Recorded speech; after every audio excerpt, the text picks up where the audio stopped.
آدم شاب في أواخر العشرينات بيعمل محتوى غريب على يوتيوب، بيصور أماكن مهجورة ويكشف أسرارها. في يوم جاله إيميل من مجهول فيه عنوان بيت في حارة قديمة جدا في شبرا، ومع الإيميل رسالة قصيرة: لو عندك قلب روح هناك بعد الساعة 12 بالليل، بس خليك مسجل بالكاميرا، لو خرجت احكي للعالم اللي شفته. آدم استغرب، بس التحدي شدة، خصوصا إن صاحب الرسالة معرفش اسمه وصله على الإيميل الشخصي اللي محدش يعرفه.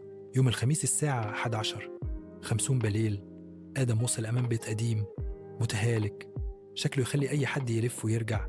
لكن هو دخل. أول ما دخل حس إن في حاجة غلط. الجو برد فجأة مع إننا في الصيف. الكاميرا بدأت تعمل صوت تشويش غريب، والصور تهتز شوية.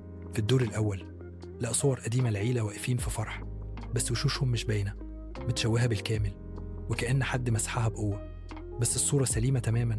وفجأة سمع صوت ضحك خفيف جاء من فوق. آدم رفع الكاميرا وهو بيترعش وطلع على السلم، بس كل ما يطلع سلمة الصوت بيقرب أكتر، لحد ما وصل لآخر دور ولقى باب أوضة مقفول عليه دم متجلط. بوينت فتح الباب لقينا حاجة واحدة بس على الأرض، كاميرا قديمة شغالة وعليها تسجيل مكتوب عليه: آخر لحظة ليا في الدنيا. أول ما شغل التسجيل ظهر شاب تاني بيصرخ بيقول: مش أنا اللي فتحت الباب، الباب هو اللي فتحني.